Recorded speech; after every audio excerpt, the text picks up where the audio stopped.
কলকাতার যুবভারতী ক্রীড়াঙ্গন আবারও ইতিহাসের সাক্ষী হতে চলেছে।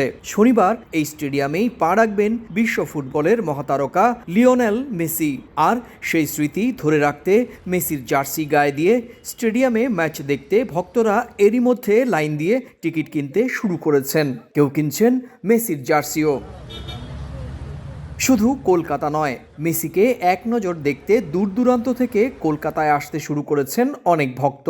তারা বলছেন, দিয়াগো ম্যারাডোনার পর বিশ্ব ফুটবল তারকা লিওনেল মেসিকে দেখার সুযোগ কোনোভাবেই হাতছাড়া করতে চান না তারা। কলকাতায় বহু বছর পরে মেসি আসছে, ভীষণ ভালো লাগছে জিনিসটা। তো আমরা খুব এক্সাইটেড তার জন্য।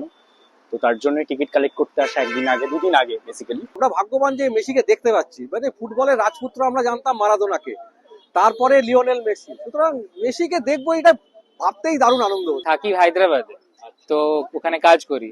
তো যে শুনলাম যে মেসি কলকাতা আসছে, তো অফিস থেকে ছুটি নিয়ে এখানে এসেছি মেসিকে দেখার জন্য। স্বপ্ন ছিল মেসিকে দেখার, সফল হবে ভাবিনি, কিন্তু আসছে তো আমরাও এসেছি মেসিকে দেখবো। আমরা সবাই এসেছি বন্ধুরা। আয়োজকরা জানিয়েছেন, শনিবার সকালে যুবভারতী ক্রীড়াঙ্গনে আয়োজিত হবে একটি প্রীতি ফুটবল ম্যাচ। সেই ম্যাচে কলকাতার দুই ঐতিহ্যবাহী ফুটবল ক্লাব ইস্টবেঙ্গল মোহনবাগানের কয়েকজন তারকা ফুটবলার মেসির সঙ্গে মাঠে নামতে পারেন। প্রিন্স অফ ক্যালকাটা সৌরভ গাঙ্গুলির সঙ্গে মাঠে উপস্থিত থাকবেন ভারতের সাবেক ফুটবলার তারকা বাইচুং ভুটিয়া। এছাড়া প্রীতি ফুটবল ম্যাচে বলিউডের বেশ কয়েকজন তারকাও অংশ নিতে পারেন।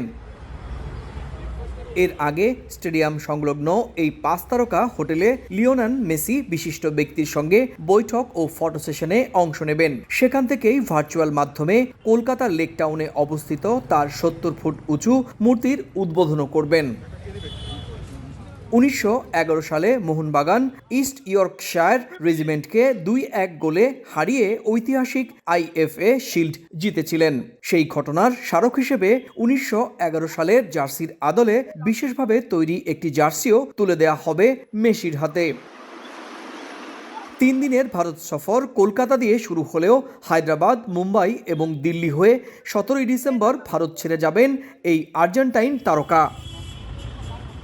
সুব্রত আচার্য, সময় সংবাদ, কলকাতা।